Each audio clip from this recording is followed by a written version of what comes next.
Hey everyone, this is Mason and you're listening to the Herb Rally Podcast. On today's episode, we'll get to hear from herbalist Suzanne Tabert. She's an herbalist, wildcrafter, and the founder and director of the Cedar Mountain Herb School located in Bothell, Washington, and that's just north of Seattle. She's also adjunct faculty at Bastyr, a member of the American Herbalists Guild, and has been teaching herbalism for 30 years now. I had the pleasure of attending not one, but two classes with her at the Northwest Herb Symposium last month. One of those was a super fun plant walk, and today you'll get to go on a plant walk of sorts with her. So this is a recording of her in the field, going in depth on yet another personal fave of mine, Hawthorn. And so this time, saying favorite is quasi-justified, I suppose. At work, we get to choose a plant to have on our business cards, and for years I had Hawthorn listed on mine. However, recently I switched back to my, what I call a gateway herb, that's dandelion, Taraxacum officinale. Either way, Hawthorn, well, it's always been close to my heart. See what I did there? All right, so Suzanne is going to be teaching at her school, Cedar Mountain Herb School, throughout the winter this year, 2018-2019. And if you go to cedarmountainherbs.com, you can check out all of her available workshops along with her more intensive apprenticeship program. Registration for her 2019 apprenticeship will start in mid-October, and spaces tend to fill up quickly, so be sure to stay in touch with her and her school. Just head to cedarmountainherbs.com for more information, as well as to stay in contact with Suzanne. You can also stay up to date by visiting their Facebook page. Just search for Cedar Mountain Herb School. Should pop right up. All right, thanks to Suzanne for sharing this audio with us, and I hope you all enjoy learning more about this beautiful plant ally, Hawthorn or Crataegus spa. Well, hey everybody, we're standing right in front of my favorite tree, and this is Hawthorn. The botanical name is Crataegus monogyna, and it is in the rose family. I love the rose family. The rose family is all about heart support and love and helping you to heal your broken hearts, and this is certainly one of the plants that we're going to be utilizing that's just going to be so helpful. In fact, I call this plant the everything's going to be okay plant. So that means that, we'll be in times of transition. Transition could be, deaths in the family, breaking up of relationships. It could be you lose your job or you quit your job. It could be moving. There's going into menopause. There's so many life's transitions.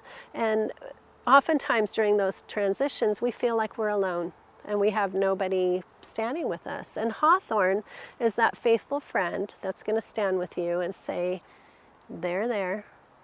Everything's going to be okay, and it's not so much fun right now. In fact, it's pretty hard right now, but I'm going to tell you it's going to be okay. It might be different. It might look different. Your life might be taking a whole different turn than you ever thought you would. However, it's going to be okay, right? So it's that faithful friend that will never leave you, always going to be beside you. And that's a faithful friend indeed, isn't it? So we're here in late September, and that in the Pacific Northwest is the time to harvest our hawthorn. I know a lot of people ask me in August, oh, the hawthorns are starting to turn blushy. Can I harvest now? And the answer is always no, because when we're wildcrafting for medicine, we really want to get the strongest medicine, right? We want to be able to make the strongest medicine to give to our family and friends, maybe to sell to our customers, to use ourselves. And we want to give the best medicine that we possibly can. So here in the Pacific Northwest, it's mid to late September, and that's perfect time to harvest our hawthorn berries. And this is our berry right here. And we know it's a hawthorn because of the leaves themselves. The leaves kind of, you see how lobed they are here? Some people say they look like oak. I personally don't see that, but if that's helpful to you, then you can go ahead and use that. And then at the very end of these branches, you see these thorns. See that? Ooh, you can't get much thornier than that. That'll hurt you, I tell you what. See the thorn right here? Look at that. Ooh. that's part of the plant's protection. This plant is so nutritive and it's so medicinal, and it needs some protection against everybody coming to eat it. Because really, a plant's purpose is to make more of itself, right? Just like, as human beings, we make more of ourselves. We have babies, and our species goes forth. Well, that's what the plants are really about too. And for us, we want these plants to survive, not just survive, but to thrive and make babies and make more of them for the future herbalists that are coming. And so it has to have some kind of protection. And the more protection a plant has, that kind of, in a way, gives you a clue that this plant could be really medicinal, or it just might be really cranky. But in this case, this is a fabulous plant. Like I said, it's that everything's going to be okay plant. In books and on the internet and on the mommy blogs, you might see hawthorn is good for the heart. But what does that really mean? For me, having really a science base, I want to know what the constituents are in the plant. What are the active constituents that are actually doing something on a physiological level in our body? To me, that tells me a couple of things. One, it gets me to understand the plants more deeply, and it helps me to understand my anatomy and physiology as well. So I'm always researching that, and I'm always going deeper into the constituents of the plant and the medicine of the plant. The second thing is that if we know the constituent, we will know what is the best menstruum to pull that constituent out and to preserve it, right? And so, and how to process it as well. When's the best time? What's the best way to process? So we're going to talk about hawthorn a bit, and then I'm going to show you how I process the hawthorn to make just fantastic medicine. So there's 73 active constituents in hawthorn, and we really don't have time to talk about all of them, but we are going to talk about a few.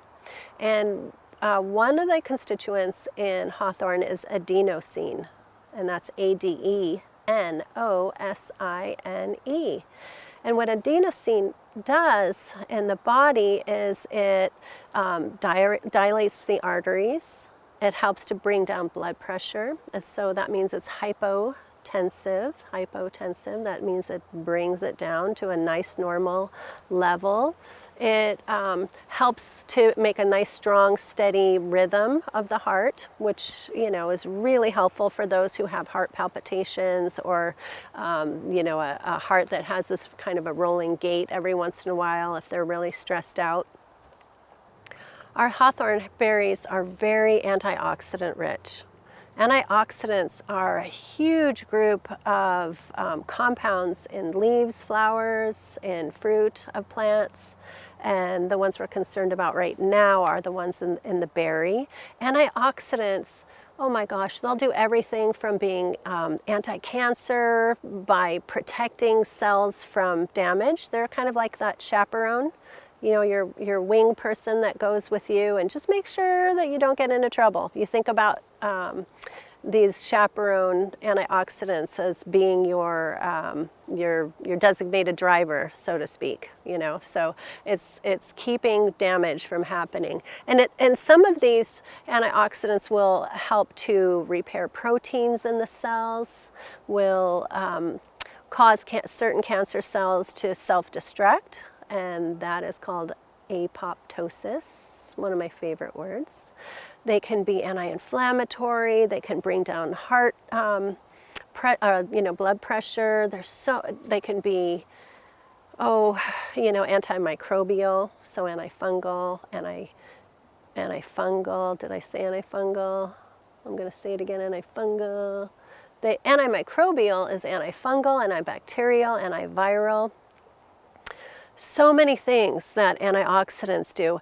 And what I have found over my years of making and using herbal medicine and research into scientific studies, that antioxidants need to be preserved fresh. So if we subject them to high heat or drying, oftentimes they are considerably lessened in their ability to do all those wonderful things that they do, or they're completely destroyed.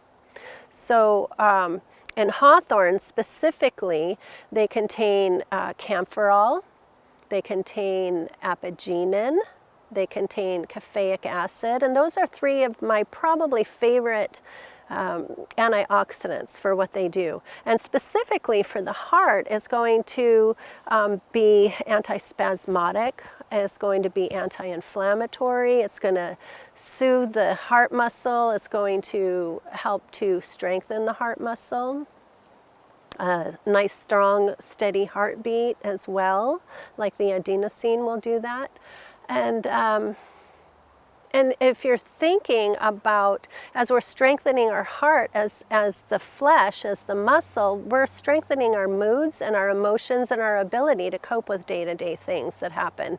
You know, sometimes we're so stressed out that, you know, people sit on our last nerve. Have you ever heard that? Or you ever felt that? They're sitting on my last nerve. Or, you know, that's the straw that broke the camel's back. Or if you say one more thing, I'm going to pull your hair. You ever get in those moods? I can tell you, I get in those moods a lot. And this plant here, this wonderful berry, this hawthorn here, helps to just soothe you and chill you out and just say, hey, it's going to be okay. It's going to be okay. Just calm down. Okay. Hawthorn helps people who are in grieving times. You know, because like I said earlier, the transition times in our life. And sometimes we just feel broken, just completely broken.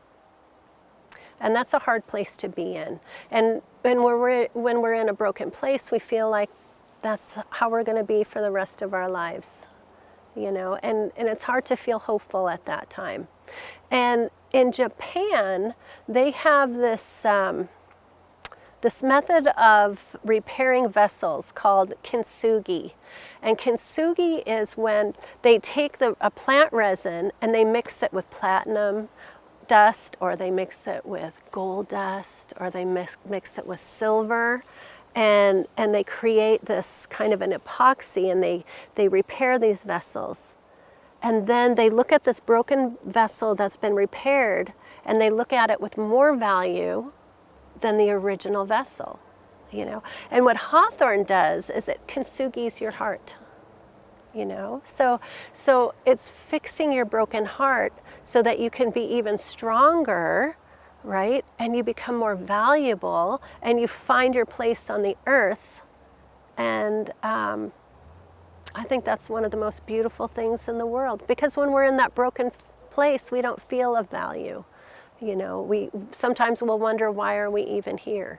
And hawthorn says, I'm going to fix you. I'm going to help you to feel better. I'm going to help you to feel stronger than you've ever felt before. And a few years ago, a friend of mine said, let your misery be your ministry. And I think that was one of the most important things that have ever been told in my life. Because, you know, we go through things and you would think, why did I have to go through that? And then you come across somebody who's going through that. You know, I've lost both of my parents. So when I talk, and as a woman, that can be a hard thing, right? As a man, of course, that's a hard thing as well. But when we lose our mothers, we lose sometimes our lifeline to our ancestors. We can feel that way. And believe me, there are many times that I want to call my mom up and say, Mom, I've got some questions for you. You know, but I can't do that. But what I can do is shepherd women who are losing their moms, or shepherd women who have lost their moms and have kind of lost their way, you know. And one of the ways that I help that, not just by allowing them to speak to somebody who's been through it, but to help them herbally as well with our beautiful hawthorn, that there's still life to live. And we want you here to live that life. And we're going to do whatever we can to help you to repair and become this beautiful vessel for your beautiful soul that's within you.